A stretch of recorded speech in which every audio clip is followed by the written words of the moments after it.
Welcome back to the Robbins Business Show. Great to have you back. Sit down and rest a while. Don't grab the channel changer. Stick with us. No, you saw the first part. You got to get saw the second part part. one. This is part. You've invested your time. You might as well stick it out. We're doing coaches, right? We're doing a two-part show on 50 signs that you need to start your own business. I know he says Get off the 50, dime. but some of them are duplicates, in my opinion, and we touch on that. But, Okay. what do I know? All right. Well, let's not complain. Yeah, all right. No, never. All right. Robbins Business Show, all about entrepreneurship, small business affairs. Anything you ever needed to know or wanted to question. Even things you didn't want to know. And you need someone to talk to. That's us. That's us. And I'm the co-host, Bill Fox. But the other guy, you got to watch him. They say that he is. Now this is a little heavy duty, but they say that he is sagacious. Ooh, wise. And they also say at the same time, offsetting that idea, he is scintillating. And he's thermogenic. He's hot. Thermogenic, that's me. That's Coach Robbins. Scintillating and thermogenic. I've never been called that either. Coach, this is part two. Yes, it is. We're talking about signs that you maybe ought to get off the dime and start your own business. Time to go. Time to do it. And I went to my boss because I had probably a dozen of these things festering in my mind, and I was working. I was making good money. I was very successful. I worked for a great person. I really did. Al, he was just a great guy. And I went to him and I said, I have a passion, I have a vision to start my own manufacturer's rep company. And in effect, with some of the products I was going to represent, I was going to compete with the company I was leaving. And he said to me, you're young. I was only 25 years old. He said, you're young and you're newly married with young kids. It's time. If you're going to do it, you got to do it now. He said, my kids are ready to go to college. I'm vice president with a major corporation. I got a good salary and really don't feel I have the ability to leave the company right now. I'm kind of stuck where I am. He was happy. It wasn't a problem. Had a big job. But he also said to me, look, take a shot. If it doesn't work out, come on back. You're a great employee. I'd love to have you back. But I envy you your ability and your position in life to go ahead and take this chance. I'm glad he did. I'm glad he said wise that. man. Yeah, good guy. Well, what I want to ask you is these 50 ideas. Yep. These ideas, by the way, these are suggested by John Rampton of Entrepreneur Magazine. Entrepreneur Magazine. Very good writer, very interesting guy. Very good publication. Yeah, good writer. He said that you want to build a team.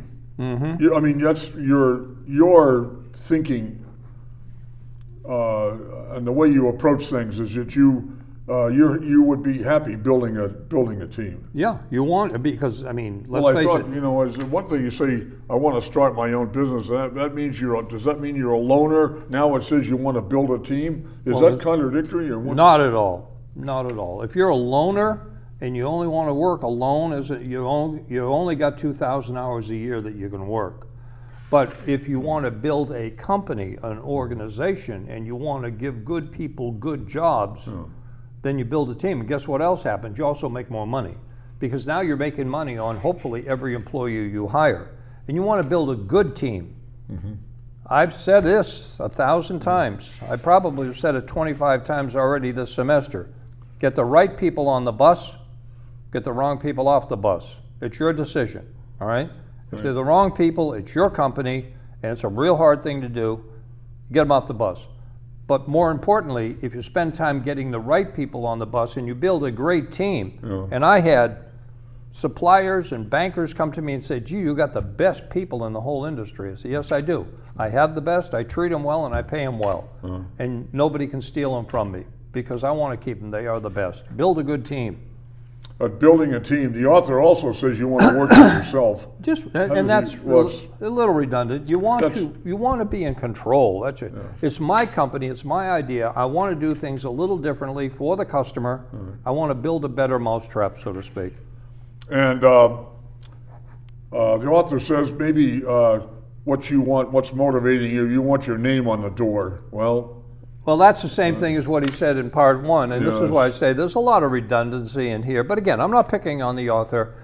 You want to make a name for yourself, is what we said in the first part. That was an earlier point he made. Yeah. This is the same thing, really. You want your name on the door, because quite frankly, kiddingly, I would say to somebody, we're going to do it this way. I would listen to everybody with their ideas, and then I make the final decision because it's my name on the door, right? It says C. Robbins, and that happens to be me. So if I do disagree with the employee, then this is the way we're going to do it. And I expect them to, with consensus, jump right in. But it is my name on the door, right? the author says you want to be the boss you never had. Yep. Actually, I want to be the boss I did have. Although later on in my life, when I did go to work for another company, it was a boss I didn't want to work for, and I'm ready to resign, and before they fired him, quite frankly. But yeah, you want to be the boss you never had, or you want to be the boss that you did have. In my case, it was I had a great boss, and so he showed me a lot of good things that should be done to be a good manager, you know. And then, of course, you know, I studied the subject voraciously. But mainly what it is, it might be the next idea is that maybe you see a product, actually a product or a service, Right. not on the market. A service, talk about service, the sector you were in was manufacturer's rep. Right. That's not manufacturing a product, that's representing Just it. selling it. That's taking it, channeling that out into the marketplace. That's right. But that's a service. Yep. But whether service product, you know, you see a business offering, Yep. a business potential that's not on the market. And therefore, you found a space where the market is saying, I would buy that. Of course, you do some testing to see. I mean, the best example I can give you right off the top of my head is Amazon. I mean, marketing's product, price, place, promotion. We've done plenty of shows about that. The only thing Jeff Bezos tackled was the place issue. How you get the stuff is what he does. He said, I'm going to make it easy for people to get this stuff online. And he started a company called Cadabra, but it sounded like cadaver, and he changed it to Amazon, you know. And he's doing okay. He's made a few bucks, that's for sure. So yeah, there's something that you see, it's not available, or you see a little niche that could use a specific product, and therefore you start offering something, and there's the why question again. Why are you doing this? Because these people want this, and they can't get it. And I'm going to supply it to them. And I'm going to be a category killer or creative destruction or whatever terms you want to use on it, but I'm going to go into business and I'm going to do something that's different. And again, in marketing, unique selling proposition. It's not available from anybody else. I'm going to bring it in. If it's a product, you can patent it. If it's a service, just do it better, you know? Give them better service. You want to be free of the office, and there's two, and maybe you want to set your own schedule. Yep. Yeah. You don't want to work 9 to 5, 5 days a week. You know, like I said, I used to go in the office at 5 o'clock in the morning. I go into my office at home at 5 o'clock in the morning now, and I'm online and I'm answering emails, and you know, it's just what I do, you know. So yeah, you want to be free of the office. I could not sit in an office all day long every day. I mean, I've never done that. I had locations all over Eastern Mass and Rhode Island, and I was moving between them. I had offices in all of them, but I didn't spend the whole day there, just boring. One location, doing the same thing, wrote. Life had to be more interesting for me. And maybe that's, this author says that maybe your creativity has been held back. Yeah, but you're held back because you come up with ideas, and yet nobody wants to go along with the ideas you have. You know, it's been said of me, I come up with more ideas, and most of them are crazy, I'll admit that. But I get ideas, better ideas, a way to do things all the time. But the author says maybe you inspire, you have an ability to inspire people when it's allowed, when the situation allows it. That's leadership. Yeah. That's management is planning, organizing, staffing, hiring the right people, getting the right people on the bus, and providing leadership. Getting people to follow you willingly, that believe in your vision, that you can articulate it to them and say, here's the way I think we can do things differently.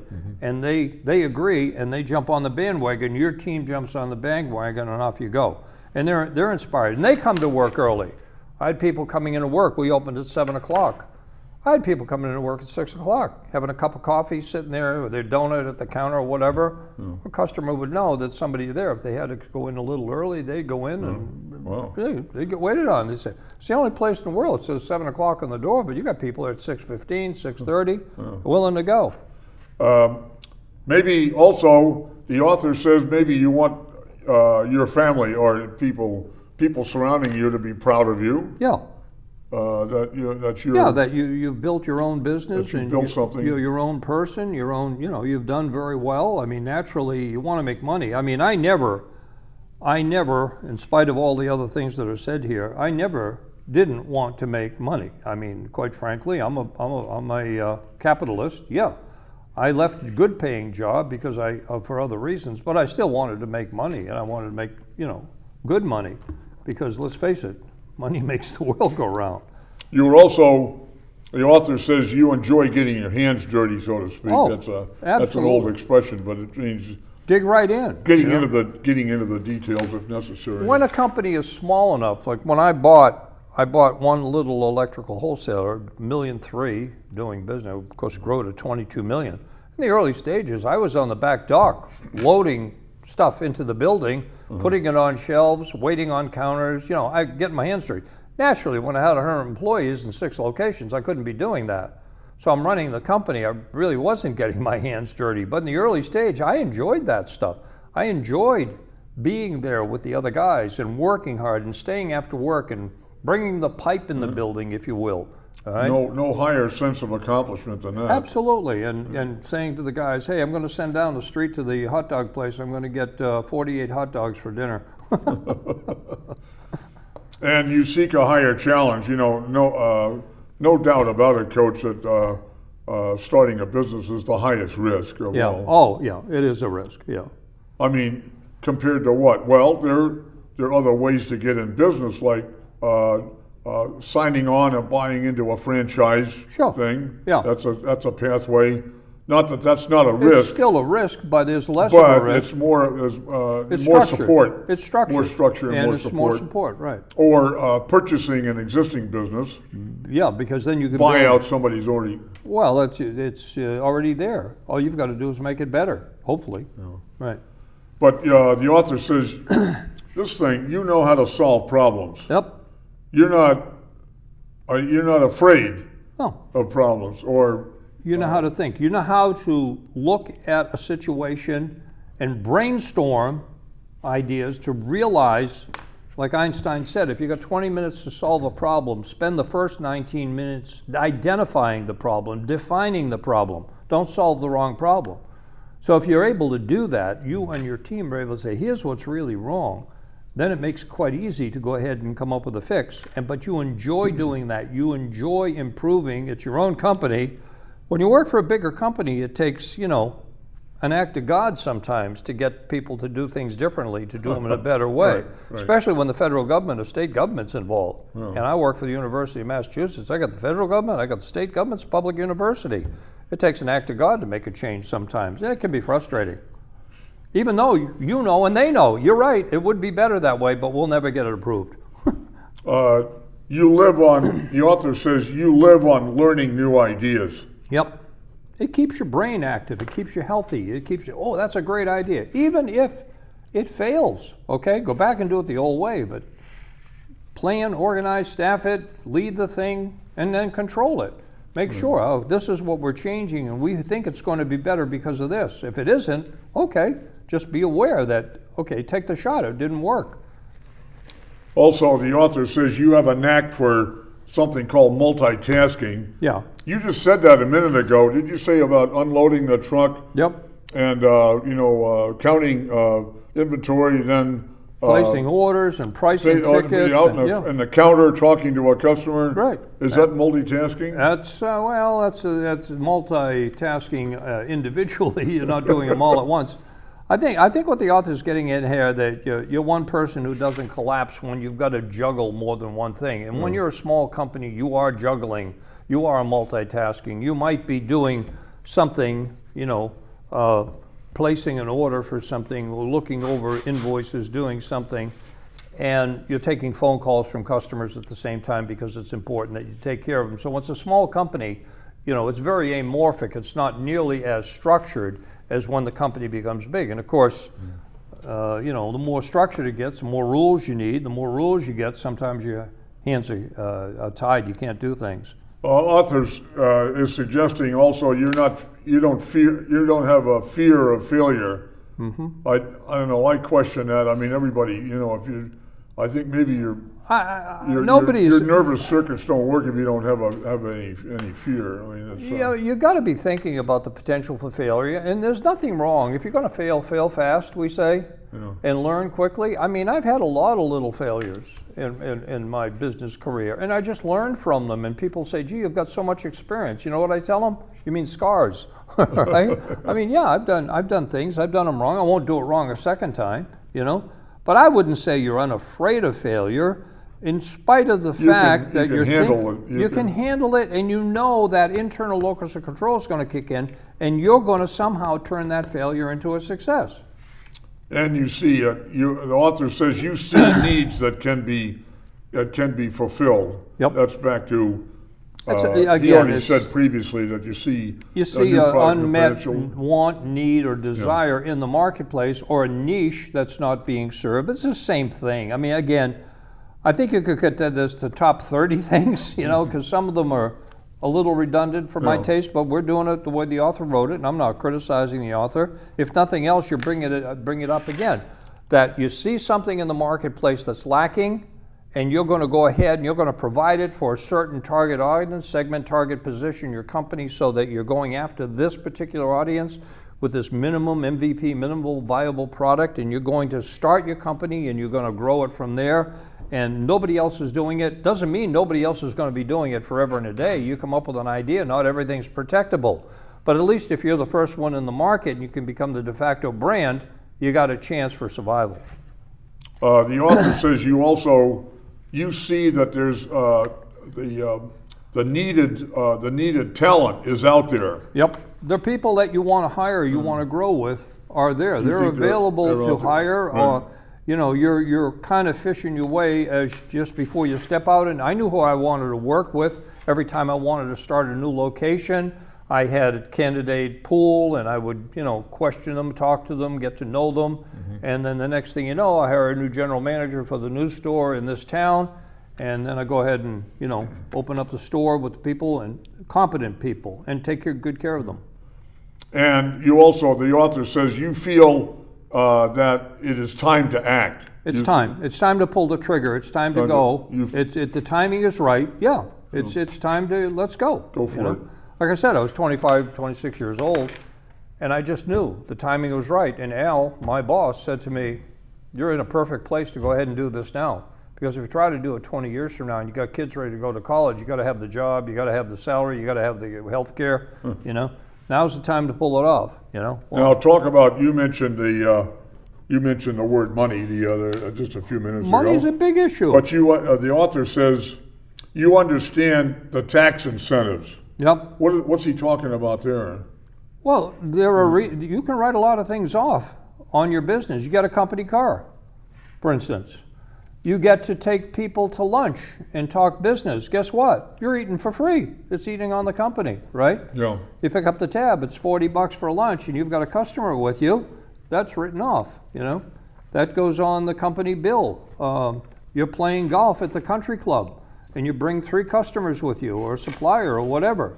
You're playing golf. You're enjoying an afternoon playing golf with customers. Yeah. That's tax deductible. It's all written off on the company. There are so many benefits, tax benefits, because you are, in fact, growing the company. And the whole idea behind that is, as you grow the company, you're going to hire more people and create more tax revenue anyway, which is why the Republicans always like to say, let's give the tax breaks to the people who own the companies. And when we do that, they get those additional tax breaks. They're going to hire more people and create more jobs. That's Reaganomics, anyway. And the author says, you also you realize that you will see results. Well, that's that confidence thing, Yeah, right? You right. know you're going to see results, good or bad, and if they're bad, you're going to fix it. You're the one who's going to control the issue, get the wrong people off the bus if that's what it takes, or get the right products and find the right customers and make sure you're doing good business with good customers. You're the one that's going to see the results of this and benefit from those results. And you know you can relate to people. Absolutely. You got to repay, not only do you, I mean, to me, my most valuable asset was not my customers. A lot of people say your most valuable asset is your customers. My most valuable asset was my people. My employees were the most valuable asset I had. They helped me keep those customers, and of course, I may go out as the lead salesperson and get a new person to do business with, a new company to do business with, Right. but somebody in the office is going to be taken care of on a regular basis. So those people are critically important. So 1 and 1A, number 1 in importance to the company was my employees, were my employees, and number 2 were my customers, and it's really 1 and 1A, or 1A and 1B. It's really close. And you relate well to people. You can't be a salesman if you don't relate well to people anyway. But you better be relating well. But this again goes back to, if you don't, and you're a bad boss, you're not going to keep your good people. Yeah. My people were very upset when I sold the company, left the company. Yeah. Very upset. They said, I don't want to work for somebody else. And a lot of them left, quite frankly. You're working for someone else, but you're tired of being underwater. I mean, I don't know what that is. Yeah, I read that. Underwater, there's a lot of things that go into, that you're not excited. You're not charged up anymore. You're just going through the motions of doing your job every day. Maybe there's no room for growth. Maybe, one of the best things, I love the learning. I love constant, continuous learning. I mean, I read voraciously business literature, business books. I just, every day I'm reading something new. And you don't want to just feel stuck, and just nowhere to go, and you'll never get above water, and you can't breathe. And the author says maybe you're a born leader of people, or you have a sense of leading, and that's all, you're comfortable with that. Yeah, I mean, that doesn't mean you have to be a born leader. I think that to be an born leader, entrepreneur. I don't know about that born leader. There are some people who are born leaders, but then again, there's born leaders who do it in a different way. But that doesn't mean you can't be a leader. That doesn't mean you can't. Good leaders are made, not just born. Some are born and then are made over time. Some people aren't born; they may be very introverted, but they still are born leaders. They're trustworthy. They're good communicators. They care about people. They are, relate well to people, which is what we talked about earlier. And they are great entrepreneurs, and they are great leaders. And they weren't born that way necessarily. They learned to be that way. There's one of the author's ideas I'm questioning with you. You're a thrill seeker. I mean, I don't know where that. This kind of flies in the face of you're afraid of risk, right? And you're not a risk taker. Some of these things, it's. Take it with tongue in cheek, Okay. But you do have, he says, you have so-called street smarts. Yeah, that it goes back to what I said in show number 1 and in this show. It's just, you're going to be successful. You know that somehow you're going to take this risk. It's always a risk, but you're going to make it work. You're going to do what you have to do to make it work. You have the tools, you have the ability, you have the experience. This is why venture capitalists, angel investors bet first on a Class A team. They know those people are going to get the job done. It might not be the greatest product or service in the world. It's good enough. Class A team, even if it's a Class B idea. Absolutely. How many times have you heard me say that? Because they know that Class A team is going to work through it, pivot, and make it a Class A product. Class A idea of a Class B team. Somehow they might blow it. You mentioned tools. Yep. The author also, he makes that same point. He says there's lots of tools for entrepreneurs to tap into these days. A plethora. How's that for a word? A plethora. Whoa! I mean, I'm sitting in my office and I just say, okay, Google, Yeah. Who's got the best website for writing a business plan? Or I just talk to Google all the time. I'm Googling constantly. I'm online searching. I mean, if you're in business, you want to get in business, or you're in your own business, small business, there's a lot of very bright people out there besides the expensive ones, you can go, like you say, we've said so many times, go to SCORE. Yeah. See a SCORE counselor, sit down with them, pick Yeah. their brain. Go to your small business development center. Every state's got one. Yeah. Go there. There's some really, people I work with, the smartest people I've ever worked with in my life. Lots of If tools. I owned this company and I had Jill and Melinda and Nancy working for my company, Yeah. I want to tell you something. We'd own the world. The author says you're pulling at the bit and ready to break free. I think we've sort of said that before. Yeah, you're waiting for that gate to open. You're just, you're ready to spring. And he says his final point, the author's final point, you've always wanted to do something that you enjoy. That goes right back to number 1 or 3, which was passionate. You're Yeah. passionate about it. You enjoy doing this thing, and therefore, when you're brushing your teeth in the morning, you're saying, great, I can't wait to get to the office today. I'm going to be able to do this or do that. So you're excited about it. Well, I think we've covered the waterfront. Yeah. I agree with you. Some of the points that came up seem, but I think there's also people have different ways of looking at things, Absolutely. or a different way of expressing Right. the same idea. That's okay. That's not a crime. Absolutely. That's why I gave the author leeway. I hope I didn't pick on him too badly. And this is the Fox Robbins Business Show. Thanks for joining us. All of the Fox Robbins shows are uploaded to YouTube for convenience. Feel free to go to YouTube and the search box. Just tap in a single word, Fox Robbins, FOXROBBINS, Yep. and click, and voila, there's a library of shows, plethora